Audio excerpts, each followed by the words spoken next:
just having some basic knowledge about different cultures and backgrounds and practices of the patients that you see is going to help you gain their trust and that you know about them. And if you don't, you're open to asking questions and learning more. Welcome to That's Derm Good. I'm Janelle Ball, and I'm excited to bring you thought-provoking conversations about biologics, specialty medications, treatments, and so much more.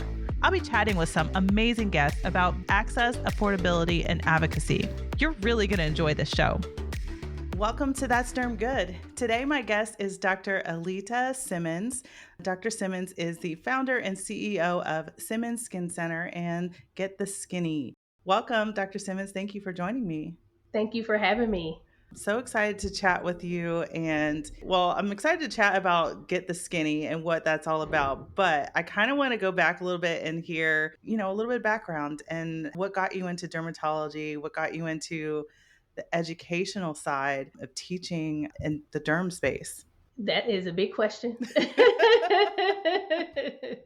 I guess we'll start at the beginning. Yeah. I was always interested in science, even as a young child. I think in second grade, I decided I wanted to be a veterinarian.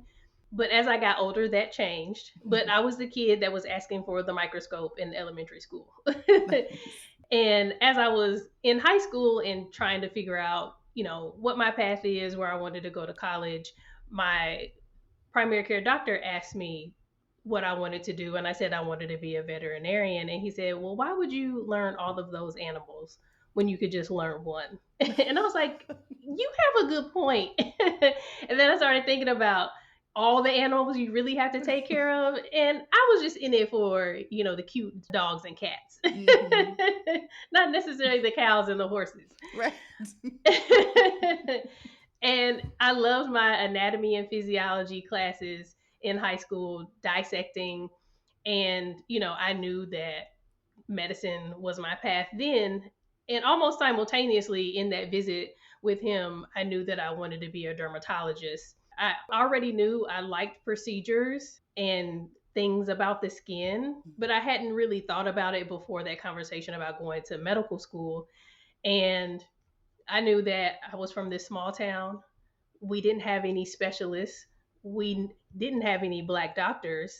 And I thought, well, this is my opportunity to be a specialist in the field and come back to my hometown and practice medicine because there aren't any people that look like me. Like, I didn't see my first Black doctor, so I went to college. Wow. And that's really what sparked my journey into medicine. And then as I got older and learned more, I knew that health disparities were a thing and that I knew I could make a difference, especially in the field of dermatology, where there aren't many Black physicians in the area and patients need more education in general in healthcare, but Black patients specifically need more one-on-one time and that extra education for their health, specifically if we're talking about a specialty, information that's not widely available. Why do you think that is? I think that we aren't aware of when we need to see a dermatologist. Before that, what is a dermatologist? Right. Why would I need to see a dermatologist? What would they treat? Do I have anything that a dermatologist should see? And sometimes that would start with, the primary care and them saying, you need to see a dermatologist for this. We know that oftentimes Black patients aren't recommended higher levels of treatment compared to other patients. And that could limit patients and keep them in the primary care space. When they get to the dermatology space, that's where that research comes from. And if patients aren't even getting the referral to dermatology, then they're limited. They think, well, this is all that there is in terms of my treatment, and I just need to live with it. Right. So how did you find that there were so many disparities or inequalities? Was it from being in school and learning and seeing it firsthand? And how do you educate people about that?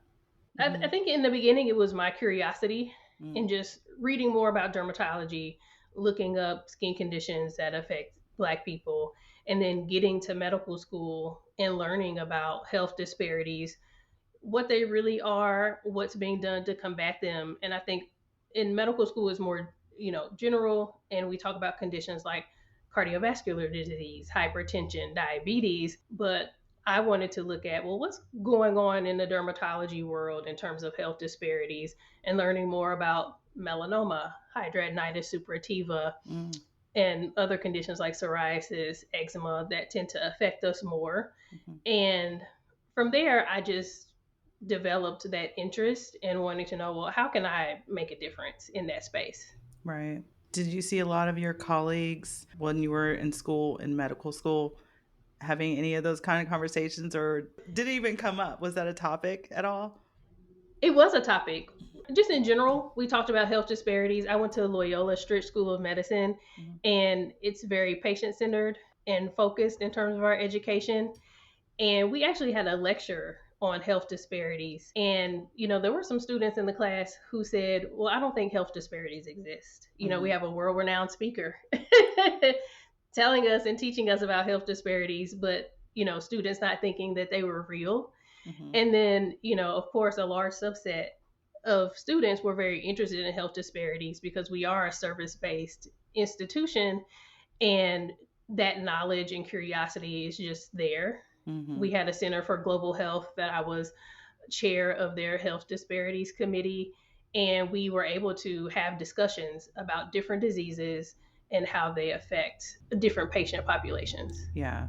Is it based on like area, or is it based on like clinical trials that you're not seeing a diverse like clinical studies and different skin types? Is like what exactly does that look like to somebody who has no idea, like that has that question, Hmm. do those inequalities actually exist? Why? Show me. Where's that, when they're wondering where's Where's that that proof at? data? Yeah.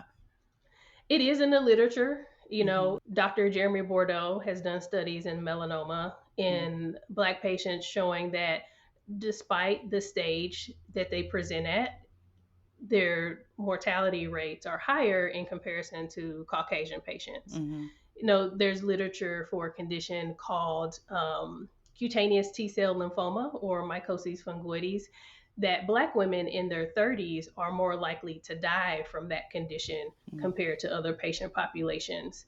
And it's in other conditions too, like the one study I mentioned earlier. There's a study in psoriasis stating that Black patients are less likely to receive higher levels of care, like suggesting a biologic medication for treatment of their psoriasis versus other patient populations. Mhm. But sometimes our general studies on diseases and medications can be limited because the recruitment of patients of color isn't Mhm. as strong as more majority populations. And so getting patients involved in clinical studies is really important so that we know how different conditions present, their treatment course, and when to offer different medications. Is when that's appropriate, we need more people involved in those studies, Mhm. but also holding the researchers accountable that they're actually taking steps to recruit more patients Yeah. and gain that trust of their communities so that people would want to be involved. Right. So if you look at the other side of that, how do you think, like, just these communities, do they think, oh, I don't want to be in a clinical trial because that's not for me, or we didn't grow up learning about that? Or are those disparities just, one sided? Or, is it because people are not actually aware and they have a fear of learning or what they don't know? I think that's very true. Hmm. It's a two-way street. Hmm. And I think the education hasn't been there, Yeah. educating patients about what is a clinical trial, why is it beneficial for me to be a part of it, Hmm. is there any harm in this, what do you want to do with my information? Right. Are people going to know it's me that you've been doing this research with? And and also I would say, even with just having an appointment with a patient or a patient encounter, sometimes the most important part of that visit is creating that relationship so the patient can trust you. Yeah. Sometimes before I get to why are you here today, what's been happening, we might have to have a discussion about what their experience has been in the healthcare field. And when that experience hasn't been a good one, Hmm. then we need to work through that as we're working on what they're coming in for. Right. Because if that doesn't happen, then the treatment doesn't happen. The Hmm. outcome may not be as good. Right. So sometimes we're having a therapy visit in addition to the dermatology visit, and I think that's important. Yeah. I feel like there's so much education on the dermatology side, even just with some of my family members. And I'm like, you still need to wear sunscreen, right? And they're like, wait, what? Why? My skin is darker. I don't need, yes, you do. And Yes. it doesn't get through. I don't understand why, but I guess it's this whole thing, you grow up and because you're black, you don't need to wear sunscreen. And I think it's historical, right? Hmm. If you think about it, growing up, you had your pediatrician. That's the doctor that you went to. Your parents went to their doctor, which was their primary care physician. A dermatologist wasn't necessarily part of the treatment team. Hmm. But when you think about white patients, they already are in the dermatology system. You know, their parents probably have already had a skin exam. Their grandparents definitely have already had a skin exam, and somebody in the family has had a skin cancer. So the dermatology language is already something that's familiar. Hmm. In our households, if nobody had something going on with their skin that they had to go to a dermatologist for, nobody's mentioning, Right. oh, maybe you should go to the dermatologist. I think that's changing now because there Yeah. are so many dermatologists online wanting to educate patients. Hmm. But you know, when I was growing up, I didn't really hear people talk about the dermatologist, Right. and I thankfully went to one when I had acne as a teen. But Hmm. but there are misconceived notions that we don't need a dermatologist. If you have something, you'll grow out of it. You'll grow out of your eczema. Hmm. You'll grow out of acne. Yeah. But then we see the sequela in adulthood where people are still dealing with the things that weren't treated when they were, you know, adolescents and Hmm. teenagers. Yeah, I know. I remember, growing up, that was never a thing. But as I got a little bit older, then it was one of those, oh, dermatologist is cosmetic. It's not, there's so many Yes, that more too. pieces of, to the puzzle than just cosmetic side. So I wonder too if people still, I mean, now I feel like it's starting to become, more aware, like, okay, I go to the dermatologist for any skin issues versus just going to get Botox or, any other cosmetic Hmm. treatments. So, it's starting to grow. And I think a lot of it too is because social media, now we've got so many, you look at one ad and you see all kinds of dermatology information, and all of a sudden I've been seeing some ads for seborrheic dermatitis.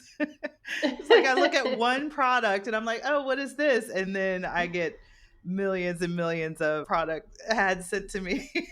Hmm. But yeah, there's a lot more information, but I think there is definitely is needing to be more education and support around that. So um Definitely. so you've traveled all over. You went to school in different areas. So you went to Alabama, which by the way, my husband went to Alabama A&M. Oh, really? Yes. Kentucky, Cleveland, Ohio, Chicago, and Nashville. You've taught at so many different places. What's your favorite part of mentoring the next generation of dermatologists? I think my favorite part is talking them off the ledge. We all have those ledge moments in life. And there is something about being in medical school Mhm. and wanting to match into a competitive specialty that just has you on the ledge. Like, am Yeah. I doing the right thing? Have I done all the right things? What more can I do? I don't know if this is going to work. My life is over. So I like to come on back from the Mhm. ledge. Listen, we are going to make it. We can't foresee the future, but Mhm. you've done all the things that you can do. Like, this is a fourth year talk. Like, we are submitting this application. It is going to work out how it's supposed to work out, and reminding them that if things don't go the way you foresee them, it's for a reason, and there's Mhm. something that you're going to learn along the way. Like, Yeah. I've had some delays in my journey to becoming a dermatologist in terms of like getting into medical school, figuring out how to go to medical school, what do I need to do. But had I not met the people along the way, my life would be so much different Mhm. and may not be as rich as it is now. Like, the people that are in my life that I met during those seasons that I call delays Hmm. are people that I can't imagine not being in my life, or the Right. lessons that I learned and the experiences I was able to have are completely different and much better than what I had imagined in my mind. Yeah. So That's good. If somebody is going to school for, they say, okay, I want to be in dermatology, they start their dermatology residency. Halfway in, they decide that they want to change, or they've gone all the way through, and then they're like, I don't really think this is my specialty. Do they have to go back to a residency for any other specialty that they want to be in? you do. You do. To be board certified Hmm. in a field, you need to complete a residency. So you need to figure it out before. Otherwise, you're going to be taking time and. Well, there are people that change their minds. I have a Yeah. really good friend who did internal medicine pediatrics residency, Hmm. practice doing med peds. She said that during her residency, she would find herself reading anesthesia books. While being a practicing attending, she applied for anesthesia residency, and now she's also boarded in anesthesia and boarded in pediatric anesthesia. Oh, wow. So she's one of the smartest people I know. It's possible. Yeah. It's just kind of figuring out what it is that you want to do. And so, what's one of the most memorable pieces of advice that you've given a trainee that stuck with them or stuck with you? With all of my mentees, I try to remind them that they're a human being. There's something that happens in training, getting to medical school, going through medical school, and definitely residency, where we're giving these messages that say, you don't come first in this equation. Hmm. You are at the bottom of the list. It's always, studying comes first, patients come first.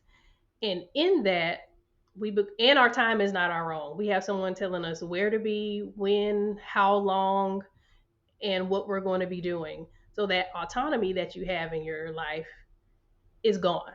And I try to help them change their mindset that you still do have autonomy in your life, even though you're getting these messages from so many different places that you don't. And remember, you're a human being, meaning that you need rest, Hmm. you need to see your family, you need to spend time with friends, you need to do things that make you feel like a human. And we get caught up in the doing of life that we forget to be. Hmm. And I tell them that because someone had to tell me. And in trying to practice and relearn and retrain my brain Hmm. from the brainwashing that you get, I try to convey that early on to my mentees because it gets lost in translation along the way. And you wake up one day and you're like, what am I doing? Yeah. I think that happens to so many of us too. When you get so focused on work, you forget, I remember there was a time when I was like that as well. I was working till, 8, 9 o'clock at night. I'm like, let me just finish this. And then Mm-hmm. my family is like, are we going to have dinner? Maybe. What do we do? Right. Like, go ahead. You can get it. You know how to microwave stuff. No. But yeah, you've got to learn how to have that balance. And it is important because that's how so much burnout happens. It's true. The last thing you want is to be burned out right in the beginning, especially in a fast paced environment that, medical field is. So you do a lot of work with skin of color. How do you educate a lot of your patients, and do you find them specifically coming to see you because you're a Black dermatologist? They do. Hmm. Many patients seek me out because they've searched Black dermatologists in my area. And I think that patients are really looking for someone that they feel like can relate to them in Hmm. some way. And I welcome it. That's why I try to, offer extra education so that patients know I really care about you getting better. Hmm. And I want you to also be armed with education to know what's best for you. I think sometimes medicine gets a bad rap for being paternalistic. And when I give patients the information and then they say, well, what do you think? What should I do? I try to remind them, like, this is a decision that both of us are going to make. And that also helps with the trust for patients with skin of color because I want them to know if you don't feel comfortable with something, then we can try something different. Right. This is your body. I'm giving you the information, but ultimately it's your decision. And for patients who just don't know and they just want me to tell them, I'll do it. But I do like to welcome the patient in to feel like they can help make decisions. And I hope that, we're able to cultivate trust from that. And that's why they continue to come back. Right. So how do you educate, that white doctor who's like, I'm diverse in all skin types? How do I make sure that patients that are coming in feel comfortable seeing me as well? In dermatology residency, we're trained to take care of all skin types. Hmm.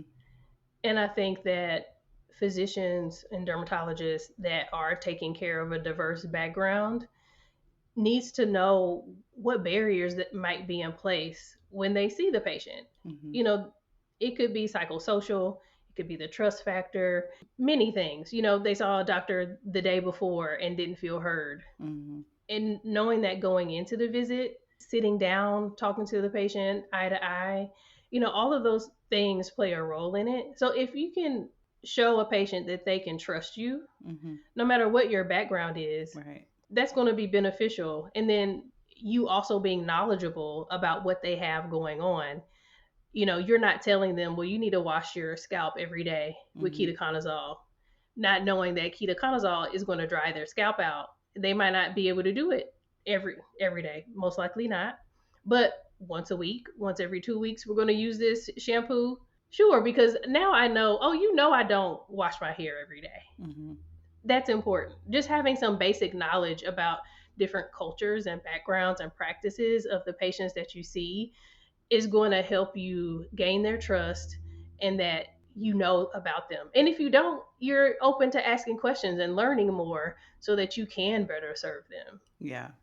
Yeah, because I think that's important, especially, you don't want to make it always about race, but it is important for people to understand, okay, who can I go to? When I have family that's asking, okay, which doctor should I go to? Do I need to go see a black dermatologist because, a white dermatologist is not going to know how to treat me? No, they should know all of the different skin types and how to treat anyone. And I think that's important. And instead of having, I guess, putting that out there to where it seems like I can only go and see a doctor that is the same as me. Mm-hmm. And in residency programs, sometimes the patient population can be homogenous depending on what city you're training in. And I think you can take the opportunity to go do a rotation somewhere else where you can get that experience. Hmm. And if a doctor has done that, then that shows you that they have an interest and they're equipping themselves with the tools to be able to take care of diverse populations. And sometimes that's a question you can ask, what's your experience in dealing with seborrheic dermatitis in Black patients? Hmm. And if that doctor can't give you the answer that, you feel comfortable with, then you may ask, well, is there someone else you could refer me to for my hair loss that has more experience with my hair texture or my hair type Hmm. or how I like or give me recommendations on what I can do with my hair while I'm treating this condition. Yeah, I like that. I think a lot of times we forget that you can ask questions as a patient as well. Yeah. Yes, we do. Mhm. So that's really good. I think, being able to have that ability to say, okay, what exactly is your experience? Because then I don't know, I feel like sometimes I would feel weird because I don't want to question you because you have, doctor in front of your name, so I shouldn't be questioning your experience in this situation, but at the same time, I think that makes a lot of sense too. It does. It does. Mhm. I always ask my patients, do you have any questions? Are you sure? Mhm. And reminding them, if you think of a question, you can contact the clinic and ask the question. Yeah. Okay, so let's talk about Get the Skinny. What is this and what inspired you to create this platform? I when I first moved to Nashville in 2018, I was following a group called Louis York, Claude Kelly, and Chuck Harmony. They've written music for some of the greats like Michael Jackson, Mhm. and they had what's called a tiny book club. And I started following them when I was still in Cleveland in residency. And I decided, well, when I moved to Nashville, I'm gonna check out one of the tiny book clubs. And I went, which was at their home and studio out in Franklin, Tennessee. And I saw a woman who had on the cutest outfit.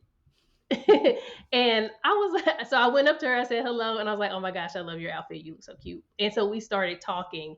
And she was in marketing, and she suggested that I brand myself. And I was like, I don't know about putting myself out there like that. I wouldn't even know what to do. And I thought about it for a while, and then I contacted her, and she came up with the name and the concept for me. Her name is T. Wilson. She's actually now a founder of an all girls school here in Nashville called B Academy, which is a STEAM based school.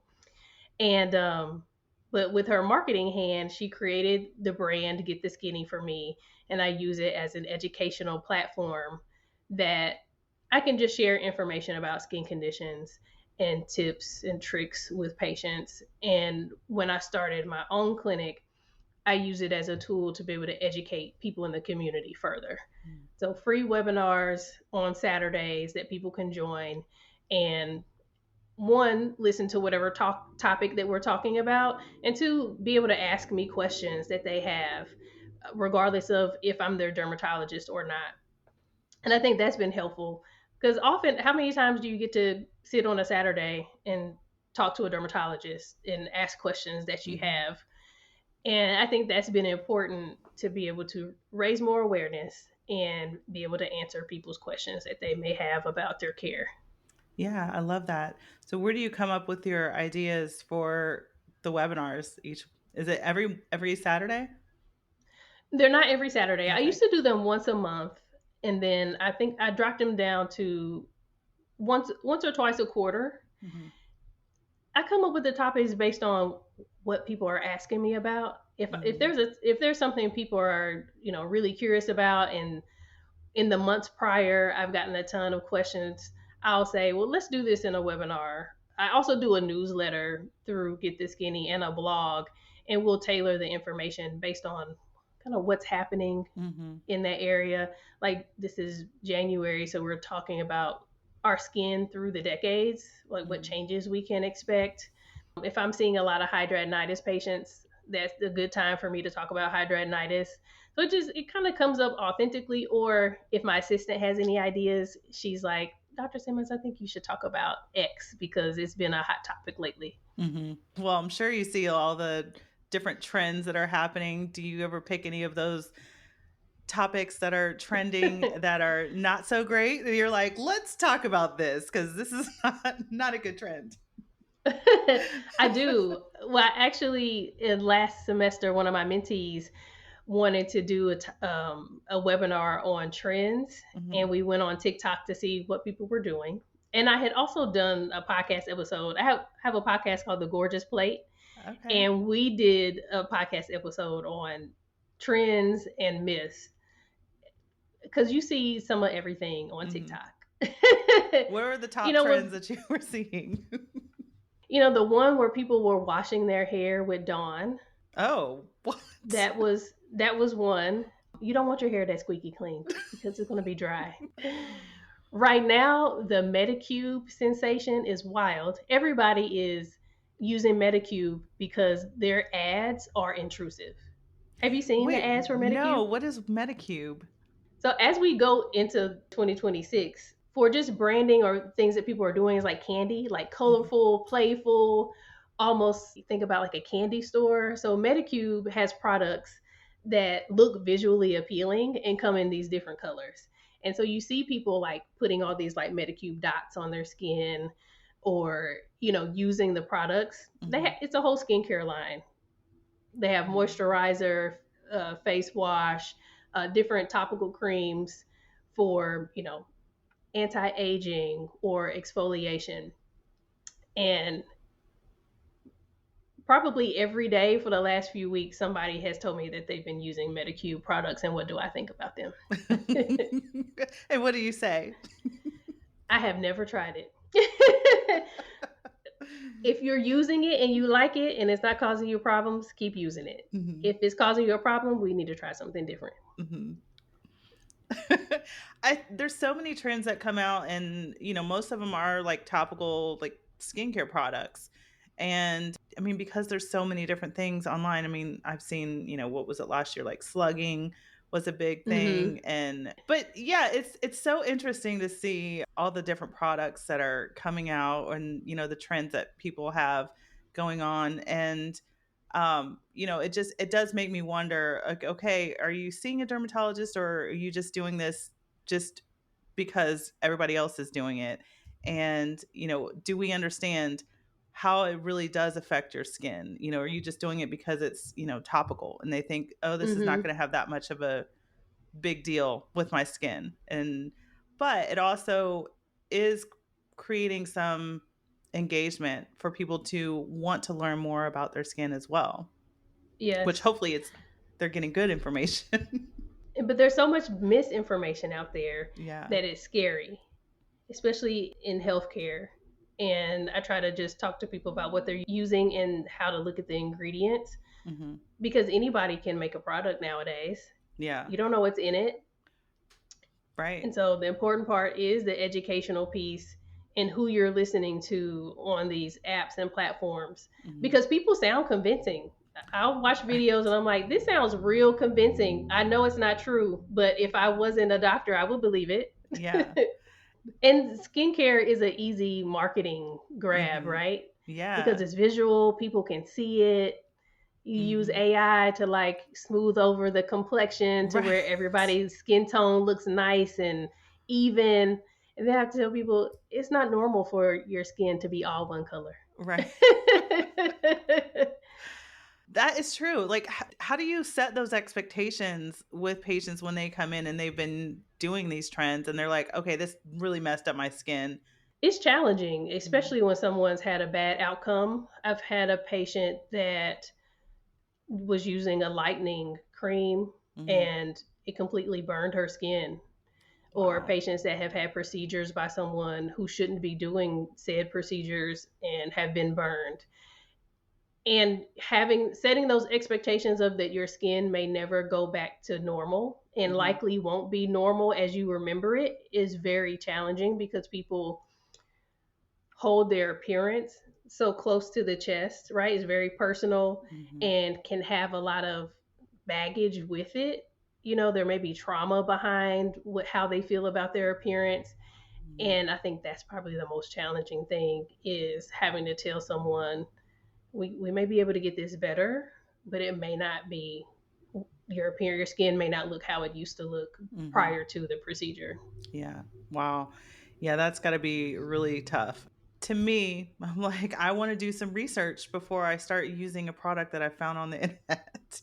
Mm-hmm. But like you said, I can't really say that, because then I see like oh, here's a weight loss medication. And pretty sure years ago I've tried multiple different ones. I'm like, oh, that one looks like it works great. So I Yes. get it. And we all want the quick fix, right? Right, exactly. But with anything, even the skin, it takes time and Hmm. consistency. Yeah. I've been seeing a lot of these. They're like the red light masks, like those face masks that everybody's been wearing. There's like multiple Mm-hmm. different ones, but what are your thoughts on those? Are they good? Can they be helpful? Can they be harmful? They can both. They could Hmm. be helpful. They can be harmful. I think red light devices should be looked at with a lot of scrutiny, Hmm.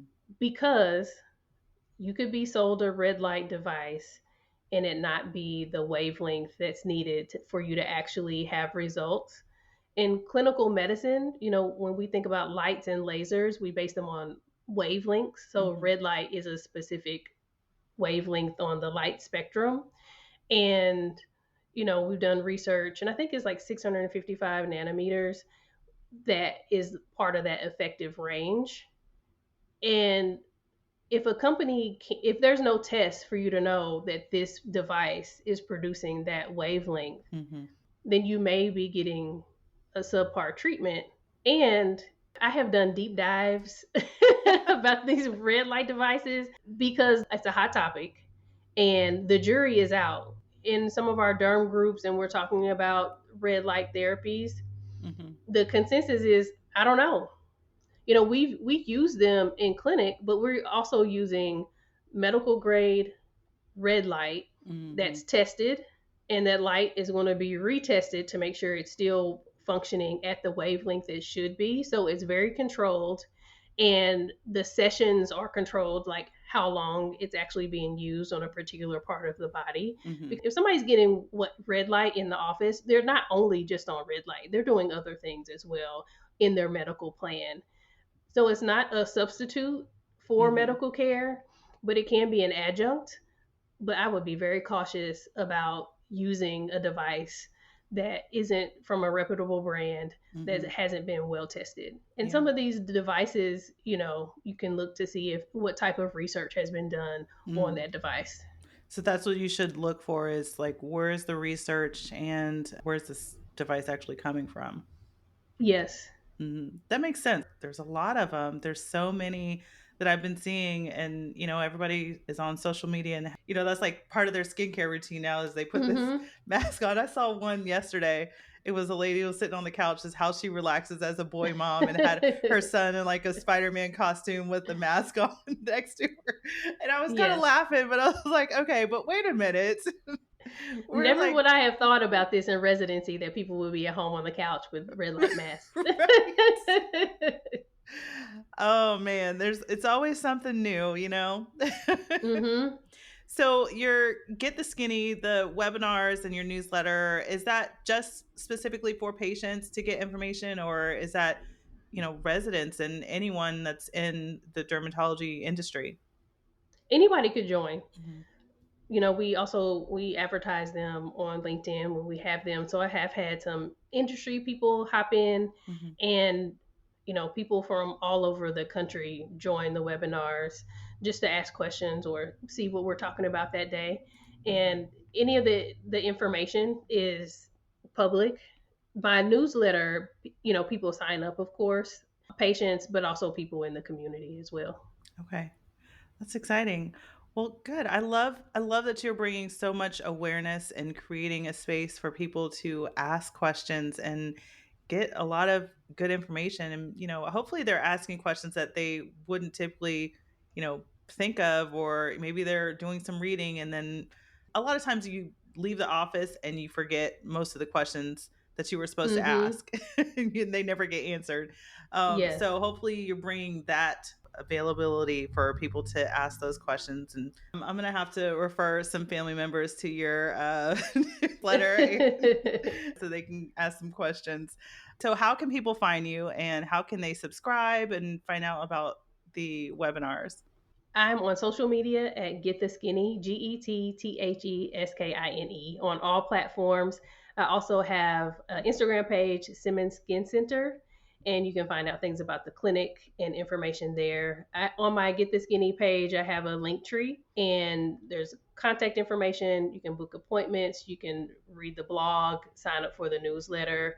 When we have webinars coming up, you can also sign up for the webinar through that link tree. It's all there, mostly on the Get the Skinny page on Instagram. Okay, great. Well, thank you so much. It's been so nice talking to you and learning some good information. But I love what you're doing and sharing with the community, and just really helping to bring a lot of awareness and answering a lot of those difficult questions. But thank you so much for joining me. Thank you. I appreciate you bringing me on. It was great. Yes. Thanks for spending a few minutes with me and listening to That's Derm Good. You can expect new episodes of That's Derm Good every week. The podcast is available on your favorite app, including where you're listening right now. Subscribe to the podcast so you never miss a new episode. Bye.